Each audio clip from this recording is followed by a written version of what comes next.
Hello, everyone. Welcome to another Rethink Retail Grocery webinar. I'm Doug Baker with FMI, the Food Industry Association, and I'll be the moderator for today's discussion as we navigate the future of grocery through three critical areas of unified commerce, enhancing the customer experience, and driving operational efficiency, ultimately with the goal of driving growth. Joining me today are two industry experts, Ethan Chernovsky with Placer.ai and Anders Middig with Lobyco. Before we get into the focus of our discussion today, though, Anders and Ethan, why don't each of you take a minute to introduce yourselves? Anders? Yes, thank you, Doug, and thank you for this invitation and great introduction. So my name is Anders Middig, and I'm the Chief Commercial Officer here at Lobyco, based out of Copenhagen in Europe. So I started my career back in FMCG in Unilever as a management trainee. But what's more relevant, the last 15 years, I worked for the grocery retail industry, heading up the loyalty program and digital channels for Coop in Denmark, the largest retailer here. And then 4 years ago, we carved out our digital department to what is now Lobyco, which is a global software company delivering loyalty and promotion platform. So happy to be here and nice to meet you. Hi, I'm Ethan Chernovsky. I lead marketing for Placer. Placer's a location analytics company. We work with hundreds of retailers, heavily operating, obviously, in the grocery space, with CPG companies and kind of everyone involved, trying to understand how the grocery sector is evolving, growing, developing, and changing. Awesome. Well, it's great to have you guys. When I saw the title for this session, I was like really leaning in on this. There is a grocery list of priorities, no doubt. And most industry leaders would tell you that it's horizontal because they're all important. But personally, world according to Doug, I think if we were to, these particular three have to be somewhere near the top. If you were to take that horizontal list and flip it vertically, unified commerce, how consumers engage on their path to purchase. Customer experience, how retailers and brands continue to delight the consumer and make them loyal shoppers. And then, of course, operational efficiency directly impacts the bottom line. Those three just have to be at the center of every discussion in these organizations, I'd have to guess. But we also, as we look into these factors, we've also got to look at other factors that are evolving the grocery landscape. And you can't have a conversation. It's in the media everywhere. It's in trade mags, how the impact of rising prices for essential goods and how that's reshaped customer behavior and where people are spending money, spending their time. Anders, can you talk a little bit what you're seeing from your vantage point? Yeah, so I think that's a very relevant topic and a lot of concern for a lot of our retail partners that we work with today. So I see a trend about showing the value of what value does the consumers actually getting out of going into the retail stores. So I see a lot of initiatives about communicating member pricing, personalized offers, show me the value. So it's a lot about communicating that in our retailers, you actually get a lot of value for your money. So I think that's a more important trend than ever. And Ethan, what about you guys from your perspective? So I think, this kind of chasing of value, especially in the grocery space, it is not very new. I think it's been lasting for quite a few years now. I think we've seen it, and we have, thanks to Anders and all the folks in Europe, we have Aldi and we have Lidl and we have these kind of really great European brands that are moving over into the US. They're having a big impact. Just we know that this push to value is significant. We know it's impacting the way the consumer not just views certain items, but the way that they view their kind of visitation patterns overall with grocery. So that willingness to spend more time seeking out a deal, visit more locations in pursuit of a deal. So it's clearly weighing on how the consumer shops. I think understanding that, as Anders said, is so critical because this is something that is influencing not just what items the consumer is going to buy, it's influencing the entire shopper journey, even when we zoom out over the course of months and years for many consumers. Yeah, and it's interesting from my vantage point too. Not only where you shop, but what you're buying in that particular store. You're seeing an increase in private brand sales, and you typically see these sort of ebbs and flows that correlate along with either pricing, inflation, or just the economy in general. So, as a follow up, Ethan, are there other trends that are driving change in the grocery sector, and how can retailers adapt to some of these other trends that you might be seeing? So I think grocery is really unique in the sense that there's a handful of things that are all happening at once. So the first is grocery visits are staying actually very strong. And this is a noteworthy thing, especially when we consider kind of the pre-pandemic context where there was this slow loss of visitation to or wallet share to fast food and restaurants. There was the concerns of encroachment from dollar stores like Dollar General, Dollar Tree, etc., the Targets and Walmarts of the world. And yet groceries kind of maintained its visits in a really powerful way post-pandemic, which shows that some of the things that happened in the pandemic that pushed to grocery, the kind of greater orientation towards cooking at home, really had an impact on the consumer that benefited grocery in the longer term. But what we're seeing now is actually really interesting, and it's very much related to what we were just discussing. Consumers are visiting more locations as a part of their overall grocery journey than they were before. And that is very, very important and very interesting because it tells us two super significant elements. One, there is a consumer that is more willing to try things, more willing to pursue, to go outside of their, I just go to this one grocery store every Thursday and I do everything. That's not the case anymore. It means that the battle for loyalty is going to be very, very significant because the thought process now is not how do I get them in my door? Because many grocers are succeeding in doing that and doing that at a high level. It's how do I get more and more of that overall grocery list to be purchased within my four walls? And so that is very, very significant. And it speaks to where to look for when we think about kind of innovation and where strategy is going to be driving over the next couple of years. Expect a big focus for retailers, obviously on unified commerce, which we're going to touch on heavily, but a heavy emphasis on loyalty, a heavy emphasis on how do I maximize the visit. And that's going to mean this push to adjacent innovation. So how do I get you to spend more? Things like meal kits within the grocery store, elements like, prepared foods, these kind of stalwarts of like a Wegmans or a Whole Foods. Those are going to be big pieces for grocery as they look to increase the value of their customer when they're confident they're going to get that visit, but they need to get a greater magnitude of visit. Sure. Yeah. I remember the days I was still in the store. We called those basket builders, right? It's how can I continue to get more product in that basket so that they don't take that dollar and go somewhere else? And I think it's a great segue. You talked a little bit, you briefly touched on unified commerce. That consumer today, right? It's not like it was back in the 80s. It was more traditional. I might have went to multiple stores, but I didn't have all of these other paths to the point of purchase. But the one thing we can't forget that the brick and mortar store is still the most important asset for a retailer, and therefore then should be for the brands that they do business with and they partner with, because that's still where the customer is going. But this consumer is they're finding their way to this point of purchase in much, much more different ways. So, let's dig into this unified commerce idea. And I want to buy and I want to learn where I want to learn, how I want to learn, and when I want to learn, and I want to buy when I want to buy.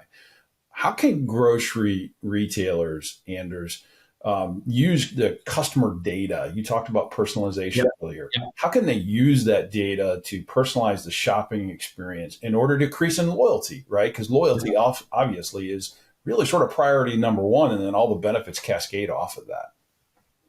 But just touching on what Ethan says before, I'm so happy that he sees the same trend that consumers are looking more and more for and want to spend more and more time on actually investigating where to shop and what to shop. And our partner's job is to make sure it's easy to go into their stores and actually be loyal to that store. And how can we actually help them being that by actually introducing more transparent features? So Just to touch on that before I come to the other one example from Europe is actually making a food account where you actually prepay your money into a grocery food account. And for that amount of money, you get some extra perks that could be on localized products or on private label or on other things that actually caters for the retailer. So you actually reward the consumers for having a behavior that makes sense for the retailer as well. So it's not just about giving traditional loyalty where you give a point, but you're actually rewarding the consumers for having a specific reward. But coming back to your questions, I think the key challenge for most retailers today is actually that they have so much data. We are talking millions, billions of transactions that they have every month. And I think a lot of retailers is actually struggling about how can they actually structure all this data so it converts into a personalized experience in what you can say the digital application or the website or where they meet their grocery retailers first. So I think that is actually the biggest challenge because they have so much data today about what do they shop in the store, what websites what products did they search on our website, where did they go on the internet before they came to our site, and so on. So there's so many data, to both their own data from their own site, but also third-party sites that they need to digest into some kind of a AI or machine-driven personalization. So that is a big trend that we see and help with retailers with today. How can you actually monetize and leverage all the data so that the consumers feel individualized and a personalized experience? I think this is one of the most interesting topics on my mind at the moment. So I definitely see that, Doc, and I think there is a big need for us helping the industry of actually leveraging all this data. Yeah, that's we talk about that, right? Data is great, but if you can't glean any of the insights off of it because you don't have the time or the tools or resources to do it, it's just data, right? It doesn't actually work. You got to make it work for you. And I loved your previous point. It's interesting. I was thinking as you were talking about this sort of like emergent, we all talk about everybody should have an emergency fund, right? And so basically what you were talking about is how consumers can take budgeting one step further and put that money in a specific budget bucket that you won't touch, right? It's my food budget and it's sitting in someplace specific. Ethan, one of the things you guys do is you sort of watch how consumers move throughout the marketplace. Extremely important data, right? Because I think from a retailer's perspective, not only as they're thinking about where they want to go and put in a store, go to do business, but it's how are they spending their money when they're not spending it with me? What are your perspectives on, customer data and personalization to increase that loyalty and shopping experience? So, I think personalization is critical, but it is one application of data. And so it enables brands to think about their loyalty programs differently, to figure out, how do they market to each individual, whether it be, you, Doug, versus me, Ethan. We're going to have different preferences. But I think one of the things that we really we kind of look at is that wider viewpoint where you kind of understand the wider market, which allows you to both be contextual, understand those behaviors as they compare to kind of others within the market. So the challenge of kind of my data as a grocer is how do I compare it to the other grocers' data, right? So it's not apples to apples, and therefore it's very, very useful for certain applications, but not all others. And I'll give you an example of one of the things that we see when we think about kind of that customer journey in unified commerce as a result is we see how it essentially needs to rest on two principles. Principle number one is it needs to be seamless, right? The idea of unified commerce is how do we take digital and physical and all of these different touch points that we could potentially have with a consumer and have it as this one seamless experience. Okay, so I go from online to offline, and when I want to be online, I'm online, and when I want to be offline, I'm offline, and you are giving me the best possible service, no matter which channel I want to utilize. The challenge is a lot of this is very much like checkbox. So a lot of grocery players, they have a website, check. They have a social media presence, check. They have buy online, pick up in store, check. But it's not really unified, right? When we think about unified, what we want to have is some degree of like a loop, right?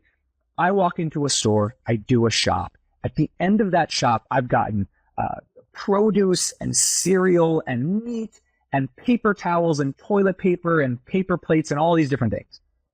If I'm doing this in an ideal way, I, as the grocer, want to say, hey, I saw that you got paper towels and you got one giant package.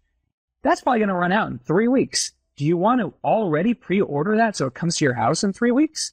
And I might say, yeah, I do want that. And now you have my email and you have my address and you're delivering to me and you're engaging with me when I'm not in the store.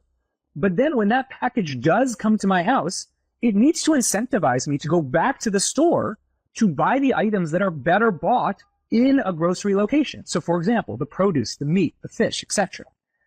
And so what I really want to do is leverage that full journey to drive the next stage, which is what's truly going to increase loyalty, more visits, more engagement, and then bringing the grocer to the stage where they're sitting at the center of that full customer life cycle.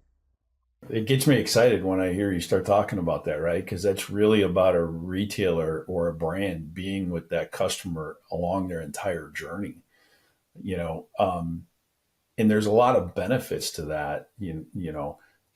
Can you guys dig into a little bit, though, you know, the location based analytics? Like, you might know where I'm at in the store. That could be important because you know where you need to spend more time building out your store because you have more interest in that area. But going beyond that and thinking about, you know, we keep talking about customers are shopping multiple, it's like 3.5 stores per week, or, you know, but that's just for their grocery type items. They don't always maybe think about grocery type items when they're going to other channels. And it's easier to say who's not selling food or grocery items today than who's selling food and grocery items today. So how does location-based analytics, how can retailers, it seems like it's a really important facet of that customer journey. Anders, how do you guys look at that, that activity in the platform that you provide? So when we use it in our mobile scan and pay. So here in Europe and especially also Denmark, it's very common to use your phone to actually do your full shopping. So part of that is actually often you get the question as a retailer, where are the cucumbers or tomatoes actually in a store if you are not have the same space layout in all of your stores. But we actually know, when you scan your tomatoes, we know where you are when you scan the tomatoes. So you can actually leverage that data afterwards to actually make sure that your stores are and having the right space that you're actually supposed to have, instead of thinking or trying to go out and have to visit all your stores. Have they actually use the right space management that we agreed on and so on. So that's one thing. The second thing is we use location-based. So based on what kind of store you enter, there are location-based offers which are individualized and can be individualized per store. Or if it's a grocery retailer with multiple banners, then there can be banner-specific offers, which is then enabled based on your location. So I think this is more and more important that we support these kind of things, both for cater for the consumer, but also for operational efficiency internally in the retailer. Ethan, as you sort of respond to this, how do you keep it from getting creepy for the consumer, though? I mean, that's always sort of like that one thing. Well, it knows where I'm at. The minute you say something, or you're in a store, and you make a comment, and all of a sudden it starts showing up in your feed. You know, I mean, you guys, spend a lot of time in location-based analytics. But how do you make it feel like it's helpful to the consumer versus a little creepy for them? So I think we have a unique benefit in the sense that we're not trying to do personalization in any way, shape, or form. I don't want any PII. I don't bring any PII. It's my system. And that's specifically because we look to avoid that. We're a research company. We kind of look at it from 30,000 feet. And so that's been our secret. Let's make privacy at the core and limit what we can do as a result, but make sure we're kind of staying in a place that we feel comfortable there. I think that the interesting element, and what Anders was saying is super critical of that kind of customer journey within kind of this specific location, right? Even when we pull back, and Doug, this obviously, or Anders too, Anders, this will resonate from your even going back to your FMCG days. the goal of every product company is to ask, how do I bring the right products to the right locations for the right audiences? And let's add in this extra piece now because we have this whole retail media buzz with the right messaging. I know where certain products are moving. I know which stores are, I don't know, Cherry Coke versus Coke Zero. And I can align that with demographics to understand, hey, what are the factors that are moving these products? And then I can look back and start saying, well, where do I want to make sure I have more of this product, as opposed to just kind of viewing it as like a single approach to all stores. And then I can start layering in the messages and the engagement to those audiences in these locations. And I think this is, and I kind of taking this roundabout way to get to one of the kind of innovation topics that we're really excited about within the retail space, which is in-store retail media. And it's because of what Anders was saying. People are going into these stores. We have a good sense of which products are moving. We have a good sense of what are the differences within these audiences. Now we can start layering in these experience boosters that make it better for the consumer when they're in the store.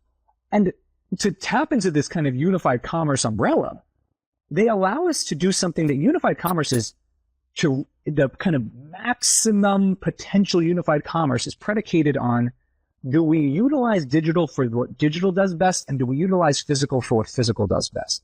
Not trying to make physical digital and digital physical. And that's the whole point here. People go into stores, we're in a different mindset than when we shop online. When you shop online, you are mission driven. How do I get the thing done as quickly as possible? When you're in the store, it's a totally different experience. You walk down the cereal aisle and you'll consider the 75 brands, different versions of Captain Crunch and figure out which one suits your fancy for that given week.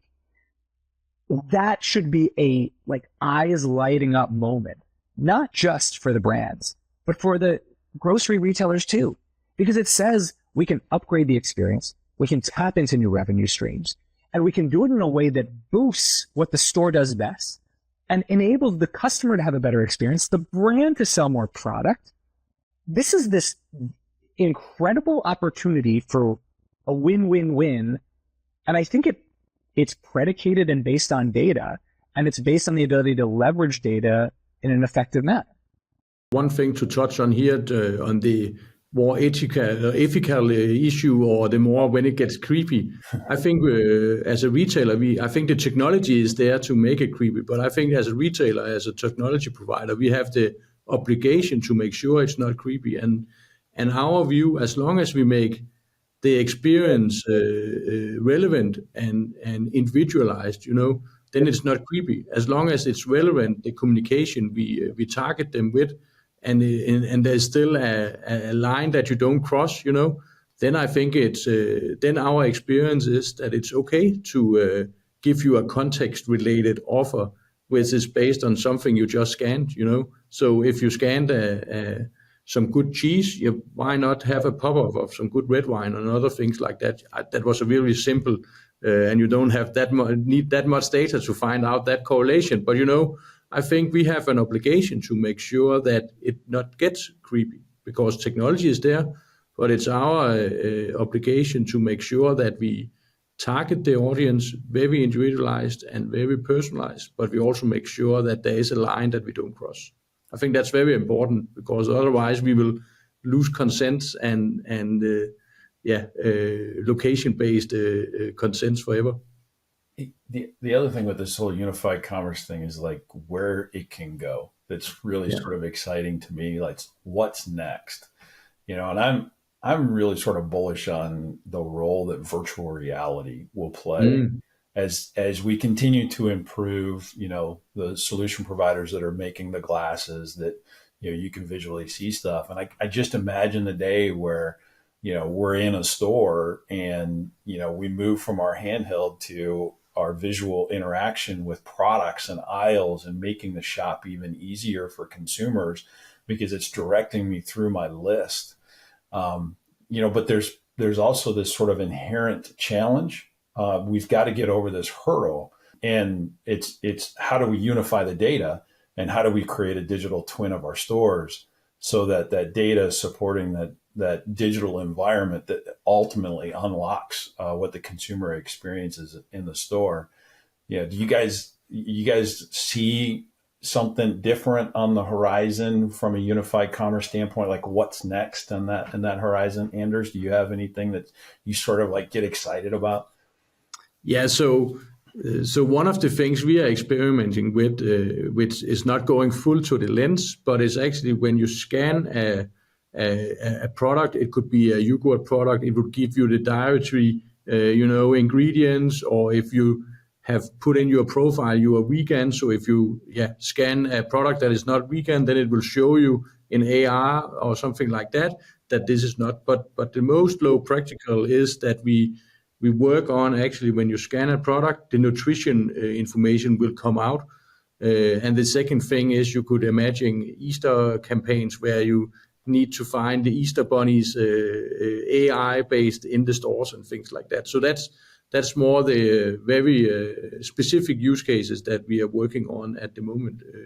Not moving fully to the glasses yet, but I think there is a step to go before we fully go there. And I think that is more leveraging the technology that is available now, which is more giving more data and giving more data to the consumers and trying to educate them and helping them doing the right choices. Yeah. What about you, Ethan? What gets you excited about unified commerce and the future of it?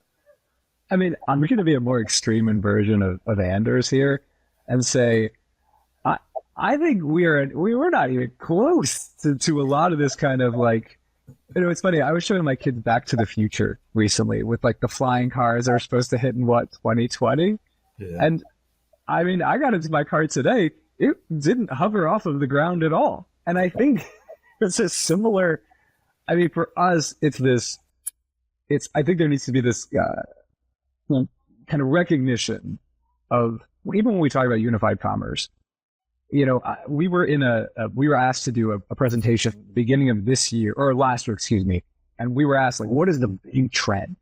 We said omni-channel retail, which could easily be, sub in unified commerce. And the hosts laughed because they were like, we've been talking about omni-channel retail for 20 years. And I was like, yeah, but show me who's doing it.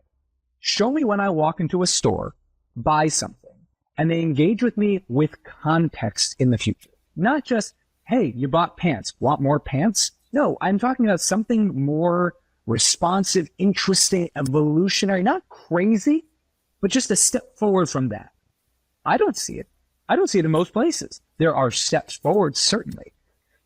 I think what I want to see from the grocery experience or from the retail experience overall is just those next steps forward that make sense. I don't want to hear, I mean, again, I apologize, Doug, because it sounds super cool. I don't care about the metaverse. I think it's so far away that I don't want to hear about it.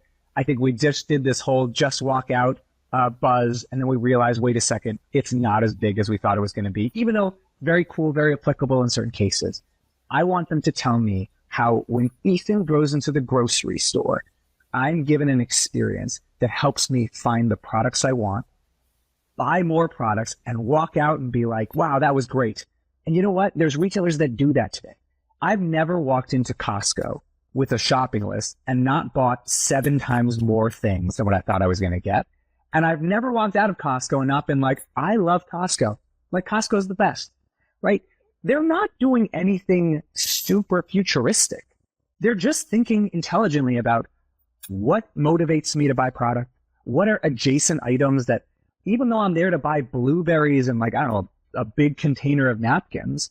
Oh, all right. You have socks on sale? I'm in. You sell hearing aids and rental cars when you go on vacation? Okay, I trust you. I'm in. I want to see adjacent next steps. I want to see the brand that says, all right, Bopus, brilliant, right? How do I tap into that, that right before you leave, you check your stuff out and they have all the candy bars because they catch you at that moment where you're like, oh, I really want one, right? How do I create that same phenomenon in the Bopus environment? That's what gets me really excited. How do I engage with the consumer with real context so that, again, when they went home with the paper towels, I say, all right, you want these? I'll send them to your door next month. When I see that, that will get the big round of applause from me. And then I will start worrying about what's the next, huge digital immersive experience. So very pragmatic, right? I mean, and I think that's fair, right? It's how do you continue to layer the wins until you end up in that future state. But you're obviously also sort of highlighting there's some operational challenges that grocery retailers are facing as they move through these improvements or these innovative adaptations to their offering for consumers. What are some of those operational challenges you think that you see, in recommendations as to how they can get through those operational challenges? Ethan, why don't we just follow back up with you and then come over to Anders on that one? I'm curious. You open the door. It's great, but so I think there's a lot of challenges, right? It's not. I think it's super important to kind of address the very, very important element that all of this is it's hard to do. It might be obvious what everyone wants to do, but it's difficult to deploy because we didn't build stores from scratch. We can't build these experiences from nothing. We need to depend on other technologies, and we need to build it on existing stacks. And we can't tell everyone, hey, stop coming to the grocery store for the next 6 months. We're going to do a renovation of everything, right? So it is difficult. But I think it starts by asking very, very basic questions. What products does my audience really want in each location? How do I make sure the right products are in the right places? How do I make sure I'm giving the ideal service for each location? How do I make sure that I'm staffed properly so that when there's a rush, I don't know, because of changes in how people are going to the office, so now there's more people coming at 10 o'clock in the morning on a Tuesday, am I staffed properly to ensure that there's a positive experience and people get the things they want to get and they're not frustrated by it? I think there's so much to be done just foundationally about understanding the flows of engagement, understanding what people really want from this visit, and asking a very, very basic question. If they trust me to do X well, what is the thing right next to X that I can add to the mix that will be a very logical step for them? Because there are places that we go that we are super comfortable going in and buying, I don't know, a can of soda. That's our normal pattern. To tell that person the next day, hey, I also want you to buy all of your fresh fish here, it's not a step that they're going to take. But to say, what about some snacks? What about a 6-pack? What about a 2-liter bottle? How do we kind of take them on these next logical steps forward? And I think that starts with really understanding the audience by location, by region, by audience type. And I think that will unlock a tremendous amount of innovation potential. Yeah. Anders, how about you? Yeah, but I think we are still, I think the retailers are still struggling with, or not struggling, the challenges are still, how do we get the consumers to come more to our stores? Yeah. How do we actually get them to buy more? How do we actually monetize our physical stores like they do on e-commerce? I think a lot of the retailers are so envy about what do Amazon does, what do they do, and how much money they can do on monetizing their inventory and the retail media. And all the large retailers have now moved very fast on this journey, but there's a lot of retailers out there that they are not monetizing and capitalizing the value. So back to my first comment about the enormous amount of data. So I think to be able to actually increase the frequency, increase the basket, and to monetize the stores, I think they need to get the uses of the data much better to be able to do some of the things that Ethan was talking about. Because I actually think they have all the data available for actually making the right space with the right products at the right time. I think they have the data to make the right promotions at the right moment, so it's relevant and unique. But I think they are struggling with actually, how do we orchestrate this? Because we don't have the benefits of people just being online. And I like the way Ethan said, when you shop online, you're on a mission. But actually, how do we then turn it more into an experience when they come to our store, and we make it fun and frictionless? So I think it's back to some of the really traditional retail fundamentals that we actually need to adapt the digital tools so it make the consumers come more, buy more, and have a fun and frictionless experience. And how do we then actually monetize all the customers that are coming to our stores and in inventory? I think that's the easiest way I can try to explain about the challenges that I see for them. Yeah, it's again very pragmatic. I love Yeah. the fact that both of you guys are, you understand how difficult it is to change in an industry like ours, especially when you're dealing with consumers who don't typically like change, right? And so, how do you take them on that journey? And Ethan, I'm going to keep my fingers crossed that someday I will be able to see everything I want to see through my glass or my goggles as I'm homeward bound as an elderly old man and I want to get into a grocery store. I'm hoping that day comes so I can continue to experience it. Um, uh, we talked early on one of the things around operational efficiencies, right? That the more efficient you can be in your business, the more you can take that money to the bottom line and be more profitable. And you guys have talked about it several times of being able to analyze the data, being able to take and glean insights from the data, right? We haven't said the word, so I'm going to say it: artificial intelligence. We hadn't said it yet. I was like, are we going to make it through this whole discussion without saying the word AI? Because it's everywhere. And I think a lot of the industry is still trying to figure out, where does it fit in my roadmap? It was almost such a shiny new object. It was like, okay, we got to get AI and then go find the problem rather than identifying the problem and then seeing how AI can resolve that problem. So, in how is artificial intelligence, in your guys' perspective, working within the areas that you support the industry? How do you lean into that? How would you recommend a retailer think about that artificial intelligence and predictive analytics in order to improve operational efficiencies, from labor management to reducing overall costs, reducing waste? I mean, Anders, where do you, if you were to have that conversation, where would you lead people to with that? Yeah, so we also think this is a very interesting topic and have a lot of opinions on it. But we actually had a hackathon with our clients this spring about this topic. So we brought together, I think 10 different people, and then talked about what are your key challenges and how do we think actually AI came in. And then we did a hackathon about it.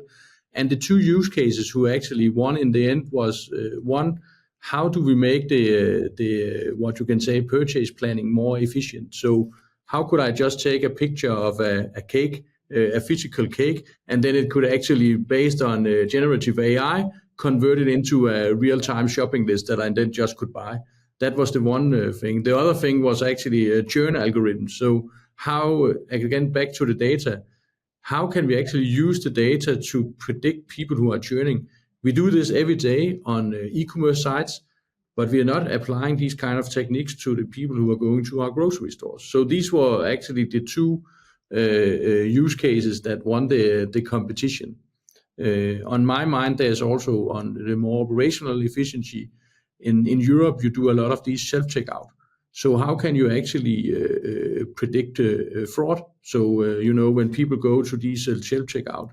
So this is a use case that concerns us a lot, and that we use AI to actually predict different patterns in your buying behavior, so we can prevent potential fraud or people who are not buying the things that they are actually buying.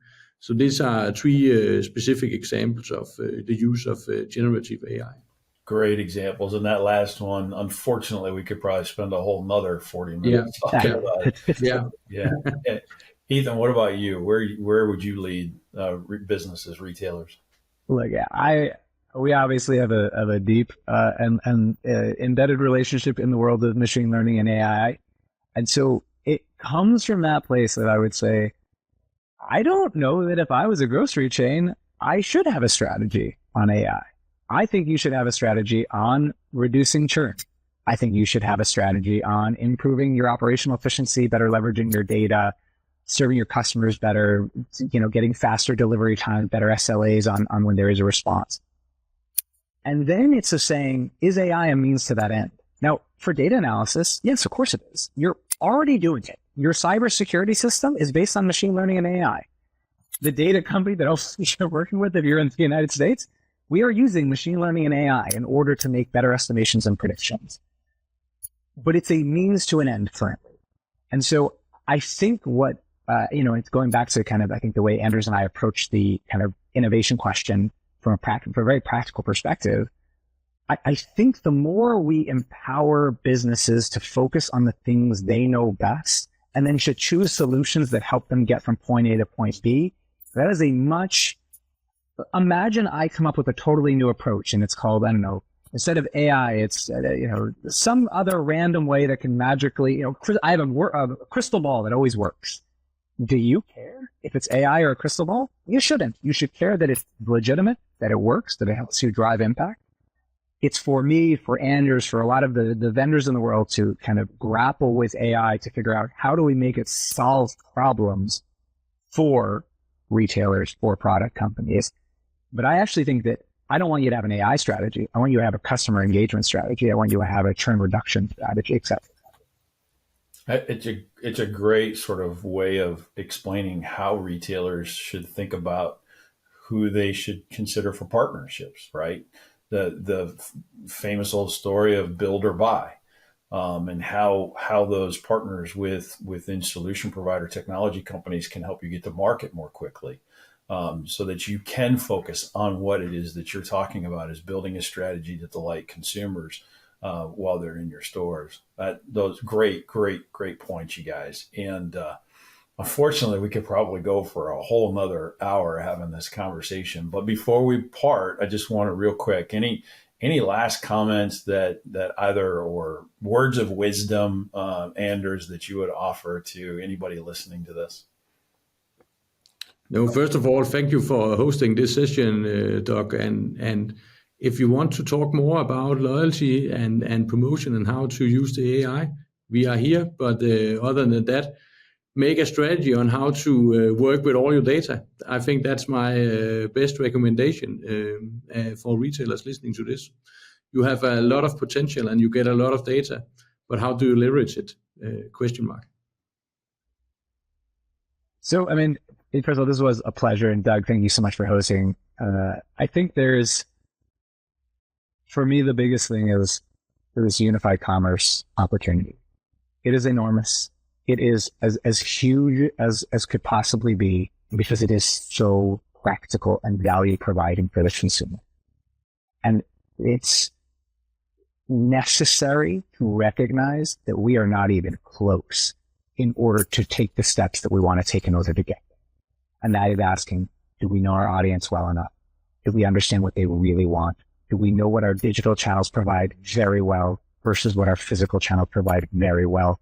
And then how do we leverage both of those together to create the best possible experience for each customer? And I think if we can lean into the potential and opportunity there, and if they understand what are our gaps in order to make that reality possible, and it's a reality that we can bring to fruition now. There's no technological missing piece that in that vision of the version that we're discussing right now. It's all available. If you can make that vision come to fruition, you will be the grocer that everyone lauds for the coming decades. Great words of wisdom from both of you. Thank you for spending some time with me and sharing your perspectives and having a few laughs as we talk about this great industry. You can feel the passion from both of you guys coming out and how much you want this industry to be successful. So thank you for that. From FMI and from Rethink Retail, it's important to have partners like yourself. So thank you, everybody. Appreciate you joining us for this latest webinar, and we look forward to seeing you on the next one.